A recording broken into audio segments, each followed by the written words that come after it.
Yeah, yeah. Listen, I know I missed y'all too last week, but we here. We are here. Welcome to episode 501, baby. We here now. Oh my God, that's so great. Wow. Pink Dip Rockstar, I see you. Listen, you was ready, okay? You was ready. Welcome to another episode of 1 Billion Brave. I am just so grateful to be here. And we're gonna get into why I'm super grateful because yesterday was a day. Now, we gotta go through the whole rules. You already know house rules. So, formal introduction. I am Domo. I am the hostess of the show. I am an author, a disability confidence coach. I got a few little business on the side, but we're not talking about me. We're not talking about me. What we're gonna do is we're gonna talk about these house rules and we're gonna get into this guest. Cause she a dope one, okay? She a dope one. That's it. That's all. Okay, so house rules. Let's get into it. Number one, no profanity. We don't do that on this show. Why? Because there's so many words that we could use. We about to build up vocabulary. You feel me? Oh, this is a cough drop. Okay, nobody socked me. I don't have no allergic reaction or nothing. It's a cough drop. Number two, no bashing of politics, gender, religion. Why? Because from one blood he made all the nations. So pretty much we kinfolk. What up, fam? What up, cuzzo? What up, unk? You feel me? Number three, and this is probably one of the most important ones. We will talk about Jesus on this show. Why? Because he is the ace boon coon. Like, without him, we are nothing. Me, as in we, as in you too. We gonna give him all his accolades up in here. Up in here. He gonna be the number one stunner. What? The number one stunner. You already know. Y'all know. Y'all know I have my V8, so I'm on a 13. And this is the last and final most important house rule. I need y'all to hear me very clearly when I say this. Y'all got your good ears on? The good ones. I need the good ones to be on. This is the very first talk show with a hostess that has a disability that brings guests with disabilities, limitations, or essential caregivers, doctors, educators, all that jazz in the disability community education world. Oprah, okay, Oprah, okay, keep the door unlocked and have the fruit snacks ready because I'm coming for you. That's all I'm gonna say, Oprah. Oprah, I'm coming for you. Keep the door unlocked. Because you already know what's up. Okay, so let's get into Life of Domo because you're ready for it? Let's go. Okay, so yesterday, I know y'all see me now. Let me tell y'all, I be dealing with some stuff. I know when I come on the show, like I'm super hyped and all that jazz. But yesterday, I was down and out. Like, I couldn't get out the bed. I sounded like somebody's 27-year-old son. My throat, nasal congestion, body like bad. Let me tell you why. Why I don't want. I'm so glad you asked. Because this weather, bro. This weather. Figure it out. What we doing? It's hot. It's cold. It's windy. It's raining. It's misty. It's sunny. It's what we doing? I just got an alert that we're gonna have a heat advisory. It's 92. It's 71. It's 68. It's sunny, but it's breezy. Like, look, I'm gonna tell you this. I need the weather to figure out what it's gonna do because my body needs to figure out what it's gonna do so I could be prepared.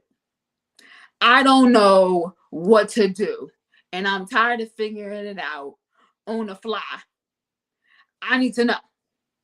Help me, help you, help me. All I'm gonna say is the Bible says you either gotta be hot or cold. Don't be lukewarm, right? Was looking a little Luke. Is looking real Luke. The weather is looking real Luke. I can't even say lukewarm because it's not even warm. It's looking real, real loop. God, I'm not trying to tell you what to do, but help me. I need a little bit of consistency. Is all I'm saying. Just a taste. Just a taste of consistency, so I can know what I'm doing. I want to be great for a day. That's it. Is that hard, guys? I didn't think so. That's all I'm saying. I didn't think it was. I'm very grateful, and that's why I have this recording in my mouth, because I'm trying to preserve this voice, because yesterday I didn't have it, so I'm over here gargling and all that jazz. So here's the Monique, because you know. Okay, so here's the thing. We're gonna get into it because I want this guest to come on.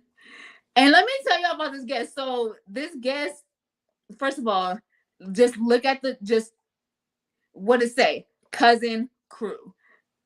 Keep that in mind, because it's gonna look real familiar in a few seconds. Okay, thank you, Mom.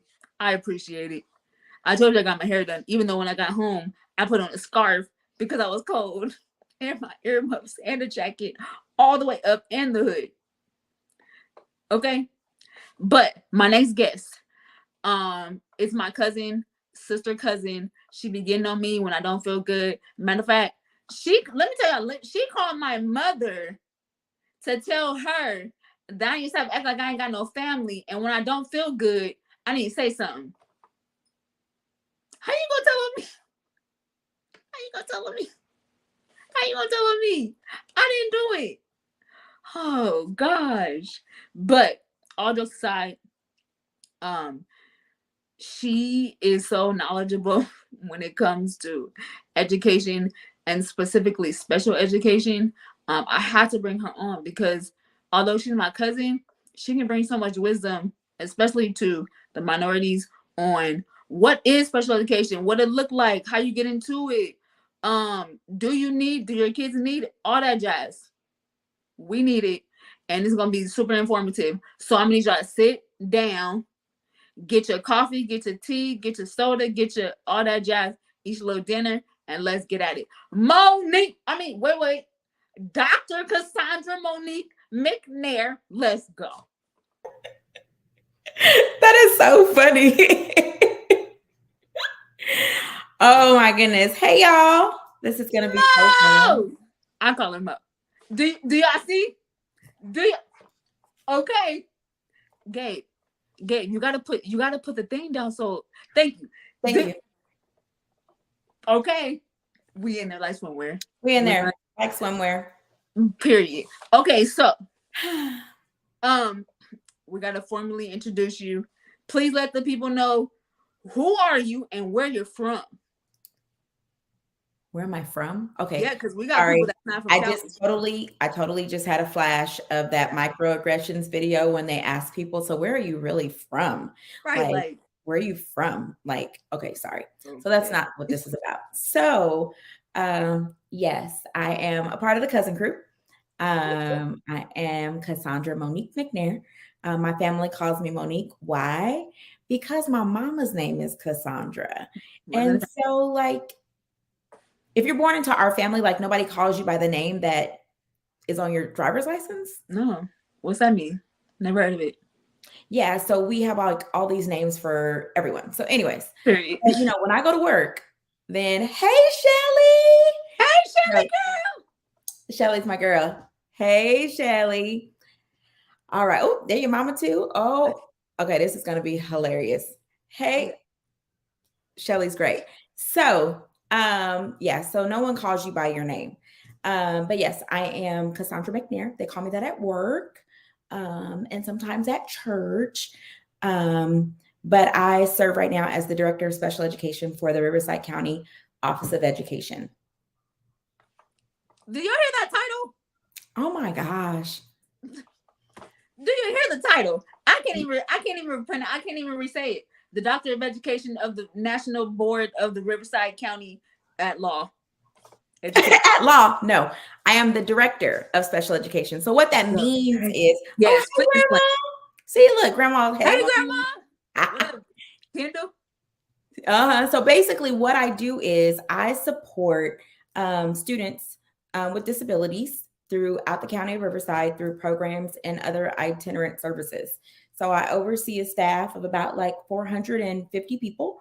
And so here in Riverside County, we serve about maybe about 3,000 students, like overall. Like if I add up all the programs that we have throughout the county, and so my particular department serves about that many students. And but Riverside County has about 400,000 students, so I serve a very small portion. That's crazy. Shantrisa, what up? Okay, so can we get into how you got into special education specifically? Funny story. So I don't even know if you know this story, but I don't think I basically, do. I wanted to be an attorney. And so I wanted to be an attorney. And I always thought that I would be an attorney, but my high school senior English teacher was just like, I think you're a teacher. I think you should be a teacher. And, I'm the oldest of five, so I've always been the boss of everyone. I'm still the boss of everyone in my family. I tell my mother what to do, Mom. right? Yeah, pretty much. Yeah, I tell you what to do. And then if you don't listen, I call your mother, right? Because it's just what I've done my whole life. Don't And so, huh? don't understand it.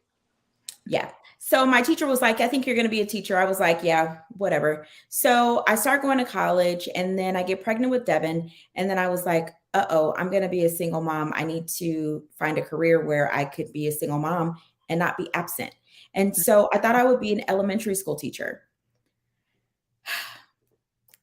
It didn't work out. So I taught seventh and eighth grade for less than a year.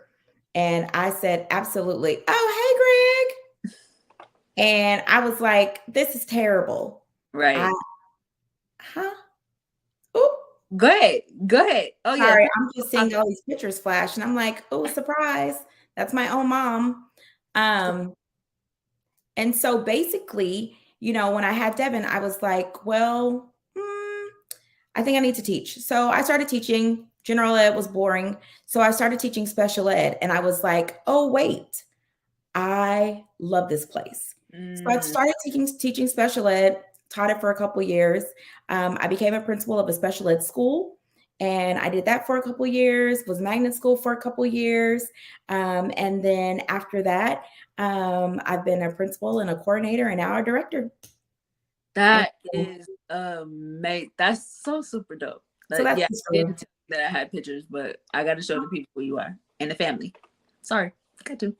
I mean, you could have told me. I would have given like a narration. You see what cousins do? They just show random pictures at We don't random do times. narration. We do on the spot on this show. Okay, so let's get into what is the definition of an umbrella of like um special education? Like what kind of symptoms or conditions are considered special education? Oh, that's a loaded question. So there are 13 eligibilities when it comes to special education. So I know that on your show and even people that have been on the show, they have certain physical disabilities. Well, a person with a physical disability doesn't automatically qualify to be a special education student unless it impacts their educational environment. So God, if there is a physical disability that impacts their educational access or something like that, then yes, they would qualify for special education. But then there are others that have physical disabilities who may qualify under the 504 Act, which is Section 504, which is under the American with Disabilities Act, where they can access and have different uh, accommodations for their physical disability. So, special education is definitely a service and not a place. And I know that sometimes, good. yeah, so I know sometimes when people think about special ed, they think about like the kids in the back of the school that have like Right. the worst classrooms. Well, I pride myself as an advocate for those that are unable to speak for themselves. And That's good. so I'm not going to have my special ed kids in the back of nobody's school. They're not going to be in a dilapidated classroom. Absolutely not. there's something called the Williams Act. And so everyone needs to have equal access to whatever all the students have access to on the campus. And so because of that, to round out the answer to this question, in order for one to qualify for special education, they need to fall under one of the 13 categories. And autism, traumatic brain injury, other health impairment. I can go down the list, specific learning disability. Yeah, no, that's good though, because a lot of people, even me, I thought you just have to have a physical disability in order to be qualified, but that doesn't necessarily qualify you, because I wasn't in special education and I have a physical disability. But that's good to know though, because there are certain signs that need to be known in order to be qualified. It's not just a free for all. No, not at all. And some districts use a discrepancy model. So they're looking at what a student is able to do and kind of what a student's able to do based off of their comparison to their peers. And so if a student is about 2 years behind in their educational trajectory, then they qualify for special education in one of those, like specific learning disability or something like that. So usually that's the discrepancy model. Or some districts use the response to intervention model, which is they're not responding to intervention. So they look a little deeper to do some assessments. But in order to qualify for special education, an assessment is needed. You're right. And they have to rule out environmental factors. They have to rule out like attendance. There's a lot of things, like an English learner doesn't just qualify. No, that's good though. That's really good information. I think, man, this is like a dope topic, because I never really delved, even though you're my cousin, like I never really delved into the things that's needed and the qualifications of what special education actually looks like. Are there any challenges that people, or let's say parents have with getting their kids a part of special education? Grandma. Oh, Grandma. No, Grandma, they're not all on the yellow bus. Listen, ran fast, Erica J. Ran fast.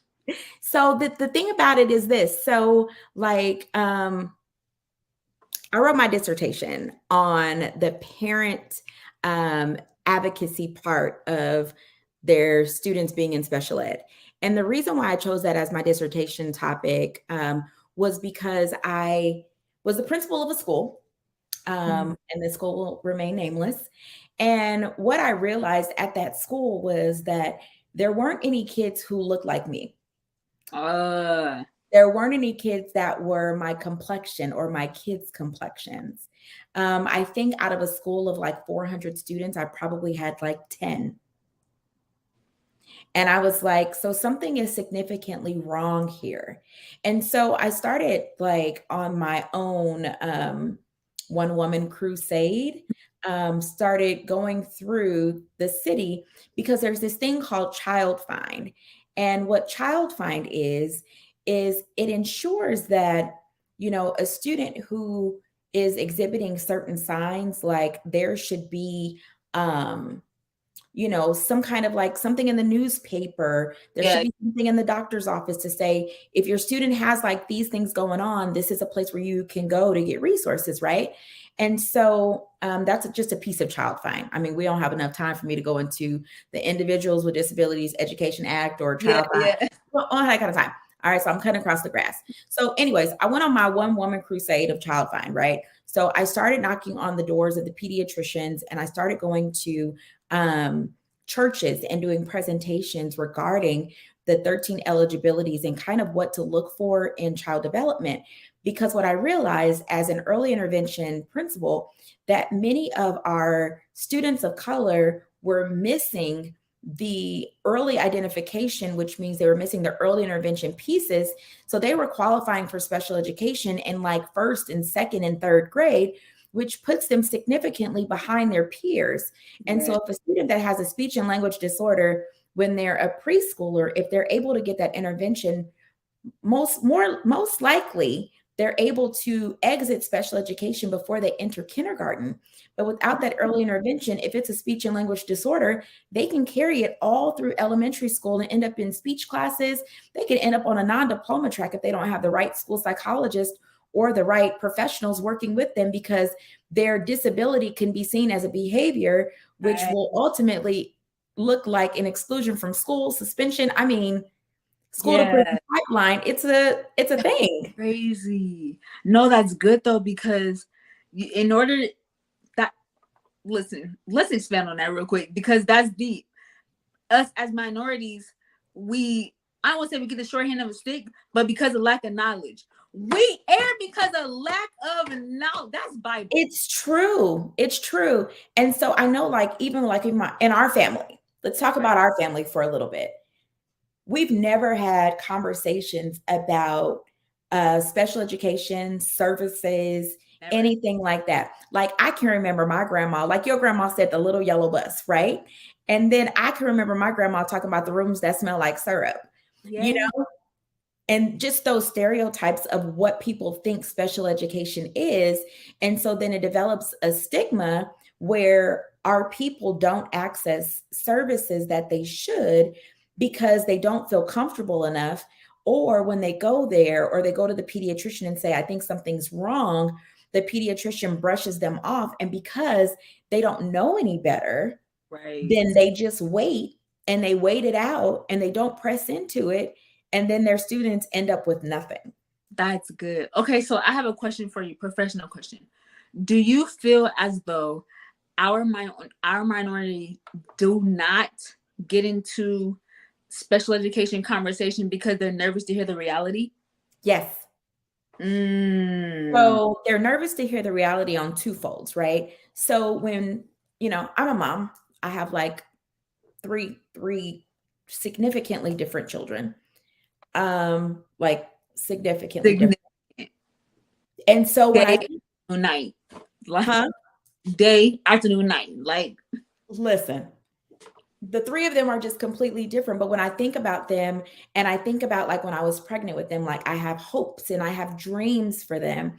And when I have hopes and dreams for my kids, then I think that their upbringing is going to be a certain kind of way. So then when it doesn't go that way, then I'm disappointed, and then I'm blaming myself, or I'm like in denial. It's kind of like the grief cycle, right? And yeah. so I liken the finding out your child is a special ed child is like dying to what you thought they would be. Mm. And so when you are experiencing the grief of the loss of what you thought your child could be, depending on the level of their disability, it's like going through the grief cycle over and over again, and it never ends. And Yeah. just think, when people are going through their grief cycle, they're irrational. Right. Very true. And so because of that, then parents kind of shy away from it, or the stigma, thinking that if my child is in special education, then it's going to follow them in their file and they're going to be treated a certain kind of way, or they won't be able to get jobs. Now, it is important because there is one eligibility in special education that has plagued our Black and brown boys as well as some white males, and that is the eligibility of emotional disturbance. And Okay. most of the That's deep. and most of the time, emotional disturbance, especially if it's labeled at an early age, it really may be oppositional defiant disorder. It could be just some maladaptive behaviors. It could be all sorts of things. And so, my psychologist and I that I worked with when I was a principal, we used to pride ourselves on kind of being gatekeepers of Yeah. special education and that particular eligibility. And the reason is because if you qualify under emotional disturbance and that child grows out of it, that will prevent them from going to the military, from having a career in um, like law enforcement, Really? because of that particular eligibility. So Check. there's only one That's out of the great. 13, just one. So there's only one eligibility that can prevent you from doing things in your future. And now, depending on when the student qualifies and when the student may exit from the program, there are some that I've heard, they're becoming a little bit more flexible because they're seeing that it was a missed diagnosis, and I wouldn't say diagnosis because it's not a medical term, but it's more educational. So it was kind of like you know, a mislabeling, I guess you Right. could say. And Yeah, so, but other than that, that's the only eligibility that follows. Other than that, there isn't any. that's crazy. Like legit, your kid can be assessed and have services to assist them. Listen, I'm gonna tell you this. If Break it. any one of these kids that I've raised needed additional assistance, they're going to get it. Period. And that's it. Because at the end of the day, the goal of special education is not to fix them. Special education fixes nothing. But what it does when it's done right is it gives the individual tools to be able to be a functional member of society by providing them access to the general education curriculum that they are afforded. That so it gives them their own formula of how to adjust based on them. Yes, that's That's why they're called IEPs, an individualized education plan. That's the purpose. that's so good. Raven, I see you. Michael, I see you. I love y'all. That is So that's the purpose. So the purpose of special education in Cassandra McNair's dictionary is to ensure that students have the tools that they need to be functional members of society. and that's it. Everyone learns differently, and it's okay. It's fine. It's totally fine. But the more you try to shy away from the reality of you being different from society, listen, people, let me tell y'all, You missing out. in this world, y'all don't know how many celebrities actually have special education kids and that are spending a lot of their money to get the assessment and tools needed to guide their children. Why can't we do the same? Why? And the thing about it, yeah, and the thing about it is that like literally special education is literally services. And but at the same time, and that's why I say when a special education is done right. Right. And so if I could say one of the drivers of my career is literally just ensuring that every person that is in my unit, and of course I don't have control over 400 and something people. However, what I do side with is just ensuring that like they have the knowledge that they need in order to really make an impact to those around them. Yeah. And then as a parent, ask questions. Ask questions, please. You It's will okay. go to the doctor and just take whatever without asking questions. Listen, I listen, because those that have disability knows you got to go in there knowing what you are because they would send you home with whatever, like, you all right? How? My How? neck is cut open. What do you mean just take an ibuprofen? No, we're not doing that. Ask questions, y'all. It's okay. It's okay to not know. Yeah. It's okay. And just like one of your viewers just said, special education services are free. That And so let's access the offer of FAPE, which is a free and appropriate public education. Every student is entitled to that. So do y'all hear that? let them do the assessment. Say yes. Don't Okay, say so for those in the Riverside County, where can they get that assessment? Where can they go get help, questions, all that jazz? well, don't call me because I don't work for a school district anymore. Not However, high ups. no, you can just go to your local school and talk to them. And I would say that honestly, talk to the school team and let the school team decide because sometimes students don't need special ed. They don't need the special education services. They just need to know that you're concerned about your students and they will have a parent conference with you. And how Mm, it's supposed to happen is ask for the parent conference. Sit with the student study team. Let them try some interventions for weeks first before you jump into special ed. So spend some time yeah. letting the school and into, your life. That whole concept of What happens in this house stays in this house. Well, that's not how your kids get help with the traumas that they've experienced. Oh, it I don't takes know about y'all, but I wouldn't want to be a kid in 2022. no.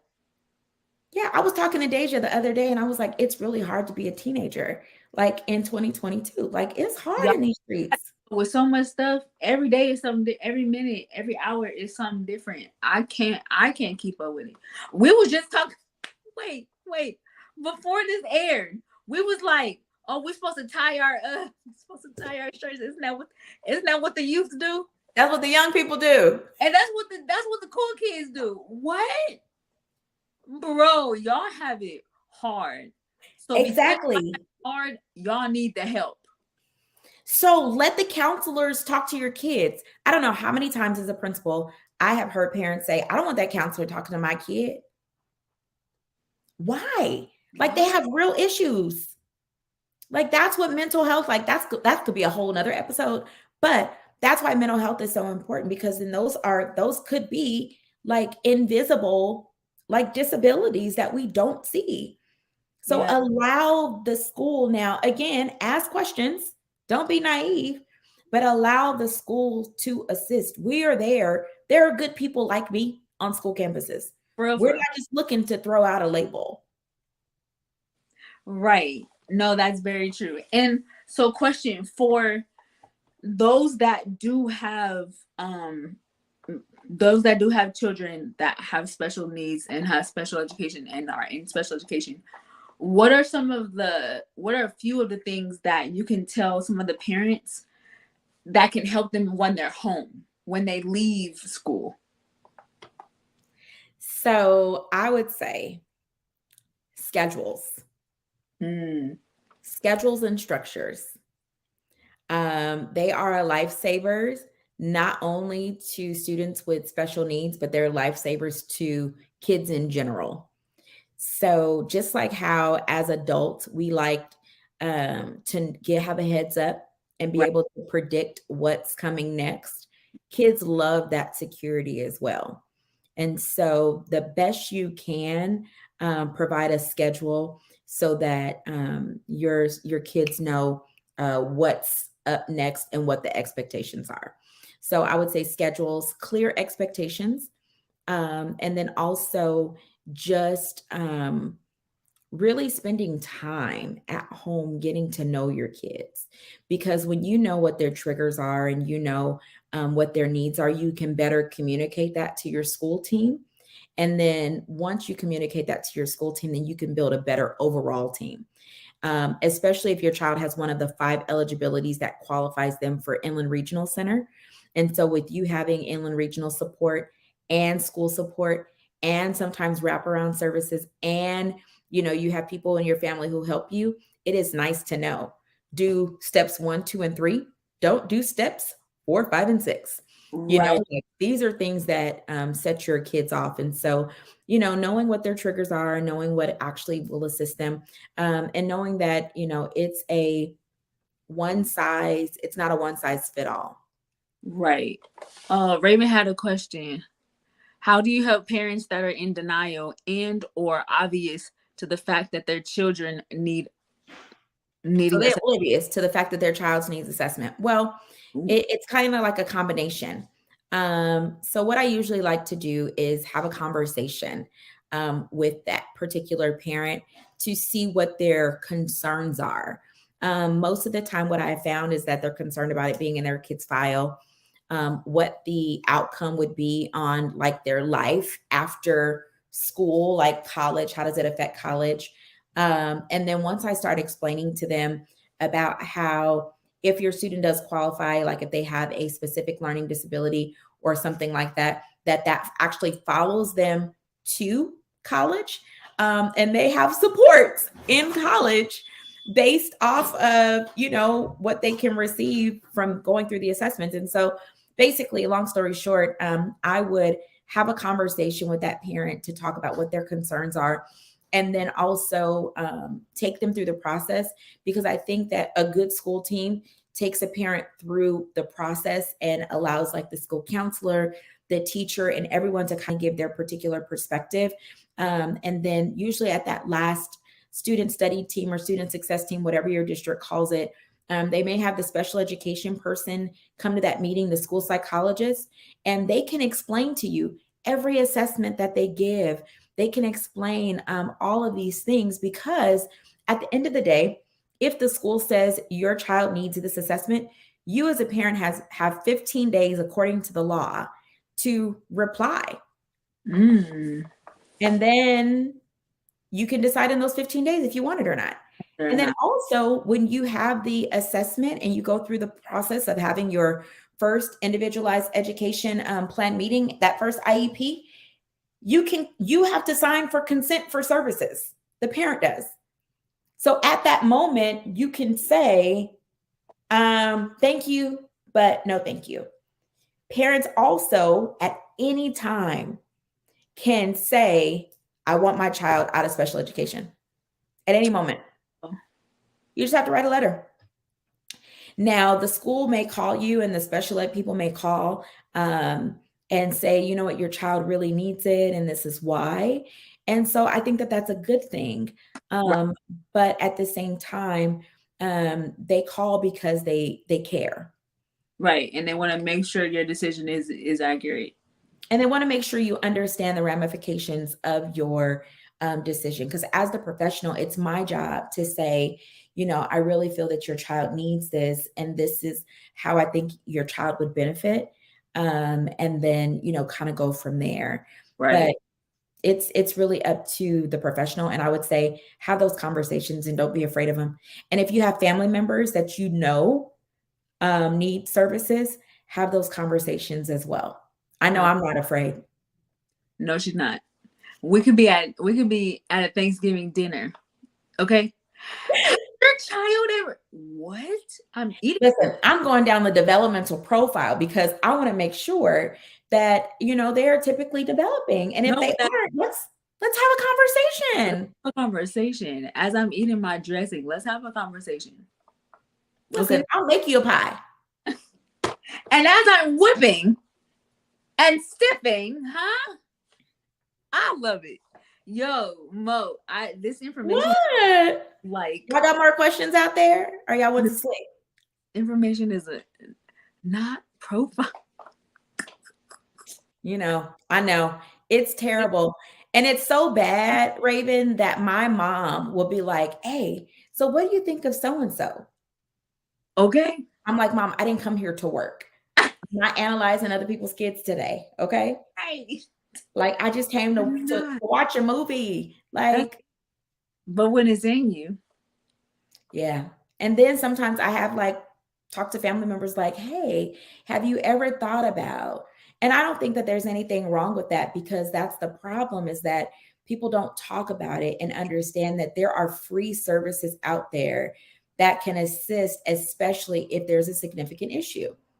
Now, No, there's the flip side to special education, where there are others who just want it because they see it as additional help. And really, special education should be reserved for those who actually need it. don't abuse the system, y'all. Yeah, that's not cool. There are people that really need it, and don't abuse it just because you know it's there.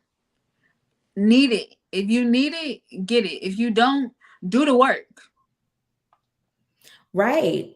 Like, figure it out. Like, I mean, how many days did you help Deja with her homework? Because I couldn't.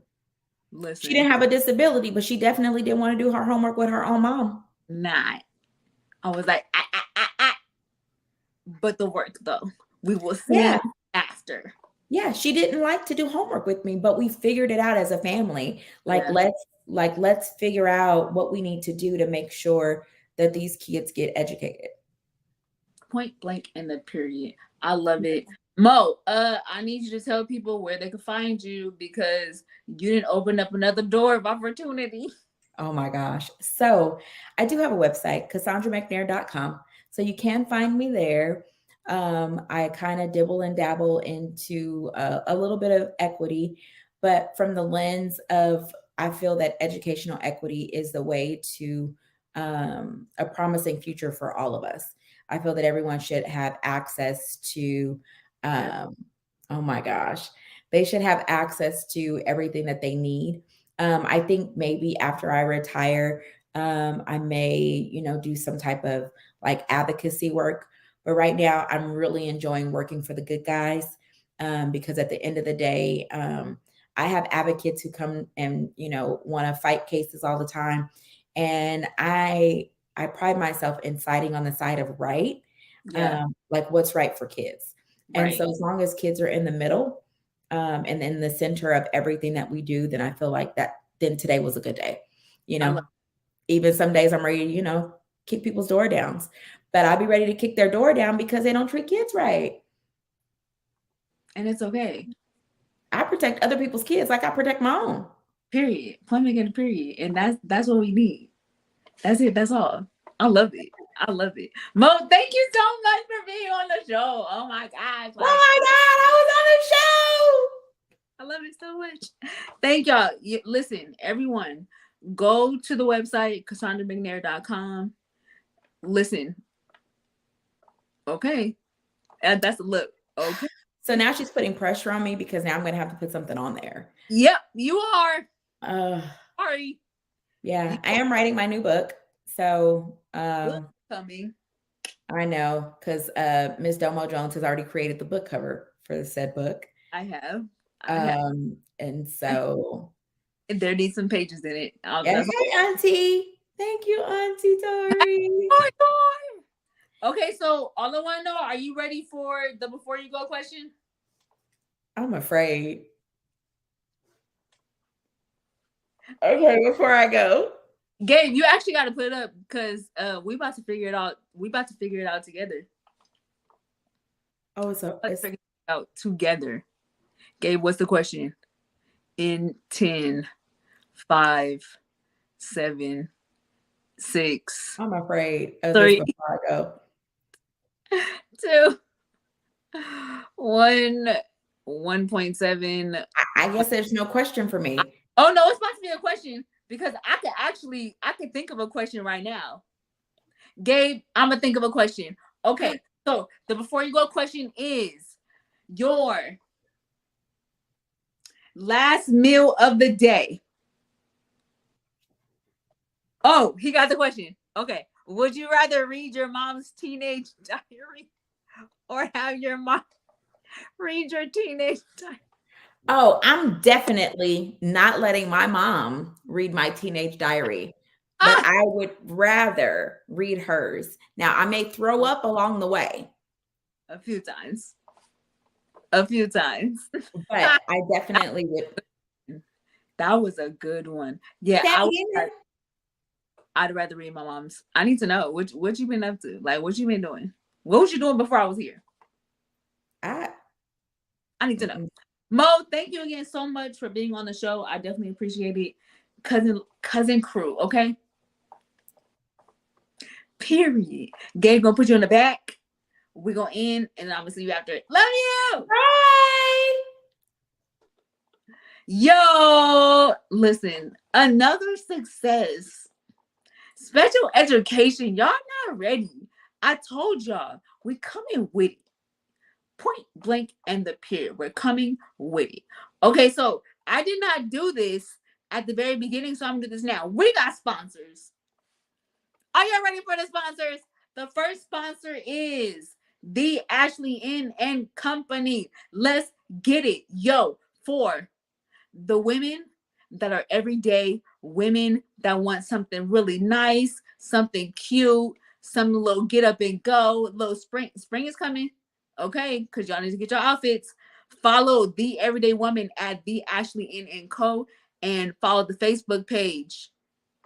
True Live Crew, like follow it, bro. Put them in the period, just follow it. The next one is what's the next one? Oh shoot. Know You Custom Services. That's why I should have done at the beginning. Know You Custom Services for those new businesses and small businesses that need help with what am I supposed to do? Like, I have a business, but I don't know what's next. Listen, follow New You with a K, New You Services on IG or email newuservices@gmail.com. The last one, are you ready for this new one? Woo! Here it is. Here it is. Here it is.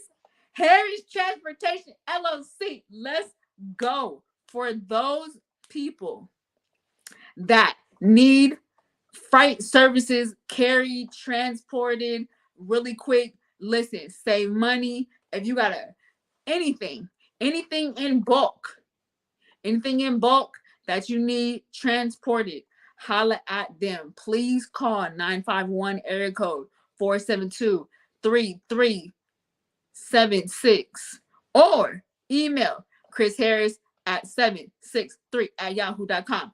All right, listen. Are y'all ready for the word value? Listen, because I am. Gay, what's the word value? Your only limit is your mind. That's it. And as you can tell, Mo gave you that great definition. First of all, she's a doctor of the nations. And then two, how much knowledge she has on special education. Get that. It's free. I love you guys so much. Lisa, I see you. Mom, I see you. Tori, I see y'all.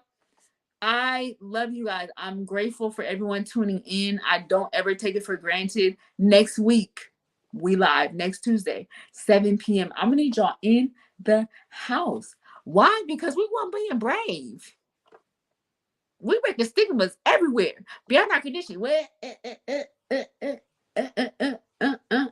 Until next time, we out. I love y'all. Gabe, you already know what's up. Get me out of here. Get me out of here. Give me.